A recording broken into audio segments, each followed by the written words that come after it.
Hello दोस्तों, श्री कृष्ण जन्माष्टमी क्यों मनाया जाता है?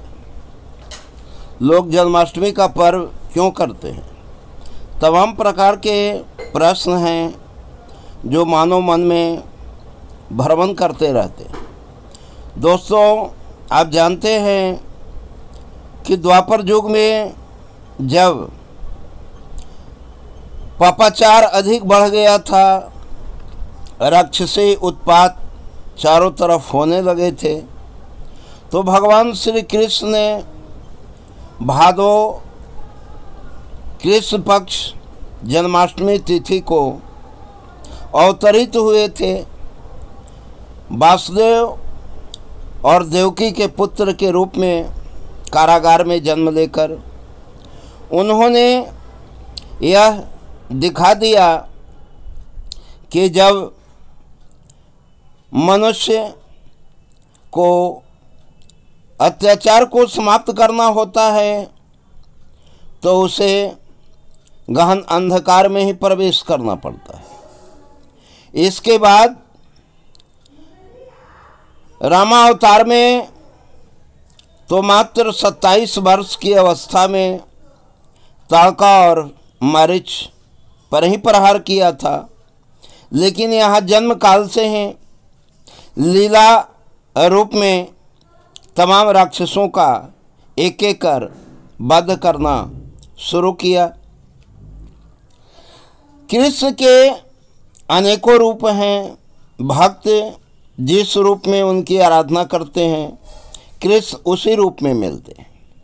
बाबा वासुदेव और देवकी ने, जसोदा और नंद ने उन्हें पुत्रवत वात्सल्य रूप में चाहा था।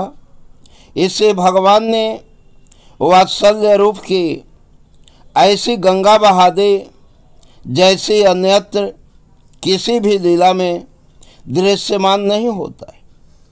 लेकिन रुक्मिणी जी पति स्वरूपा मानती हैं तो उन्हें पति रूप में मिलते हैं। राधिका तन मन बदन से सर्वस्व समर्पण के भाव से मिलती है तो उन्हें समर्पण के रूप में मिलते हैं।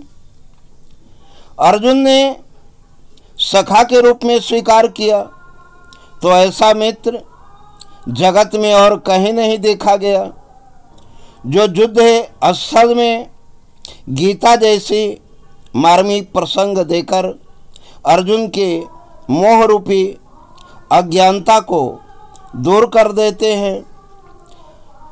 मित्र के रूप में सुदामा की जैसी दरिद्रता दूर की, वैसी दरिद्रता आज तक किसी सखा ने नहीं दूर की। भक्त के रूप में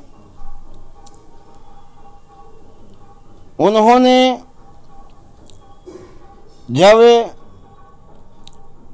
दुर्योधन के यहाँ से अपमानित होकर जा रहे थे तो कहा गया है कि दुर्योधन घर मेवा त्यागे साक विदुर घर खाए।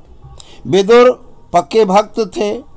विदुर की पत्नी भी कृष्ण को चाहती थी और कृष्ण जिस समय उनके दरवाजे पर पहुँचे उस समय विदुर पत्नी निर्वस्त्र घर में बैठी थी, क्योंकि विदुर और विदुर की पत्नी के पास एक ही वस्त्र था और विदुर जी न्याय सुनने के लिए जब सभा में पहुंचे थे तो उस समय वस्त्र धारण कर आए थे और चूंकि एक ही वस्त्र था इसलिए उनकी पत्नी घर में निर्वस्त्र बैठी थी। लेकिन भगवान कृष्ण ने जैसे ही आवाज़ दिया मैं विदुर जी को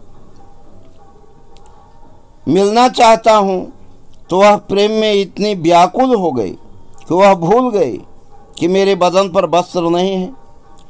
वह धड़ल्ले से दरवाज़ा खोलकर कृष्ण के सामने समर्पित हो जाती है। यहाँ समर्पण की भावना है और जब पूर्ण समर्पित हो जाती है, जहाँ विचार शून्य हो जाते हैं, मन की शुद्धि समाप्त हो जाती है, हमारे बुद्धि जो है वह कार्य करना प्रेम में जब बंद कर देती है तो भगवान भी वो देते हैं जो किसी ने सोचा भी नहीं होगा।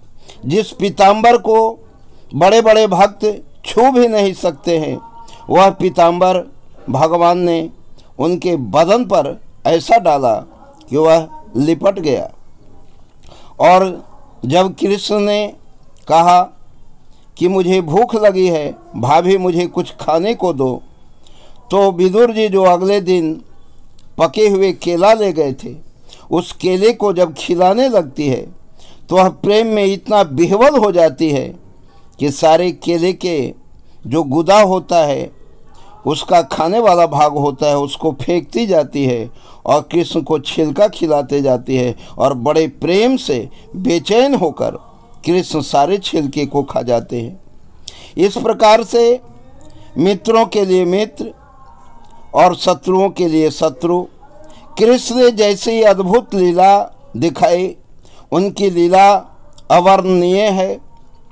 इसीलिए हमारे संत, ऋषि, जोगी, महर्षि, विद्वान, कवि और लेखक सभी ने कृष्ण लीला का अनोखा और अनुपम वर्णन किया है।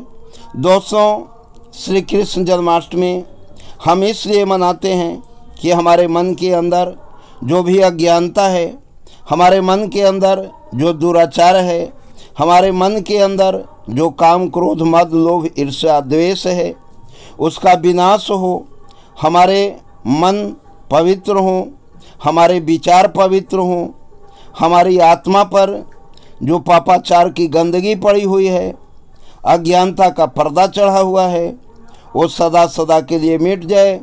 हमारे अंदर भक्ति का प्रकाश फैले, जिससे हम संतोष रूपी धन को प्राप्त कर सकें और जिससे हमारा जीवन मंगलमय हो सके। सचमुच में कहा भी गया है कि चाह गई, चिंता गई, मनुआ बेपरवाह और जाको कछु नहीं चाहिए, वही है शहंशाह।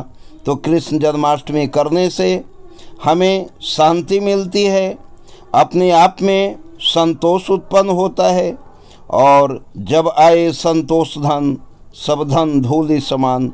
संसार में फिर कुछ भी प्राप्त करने की इच्छा नहीं रह जाती है।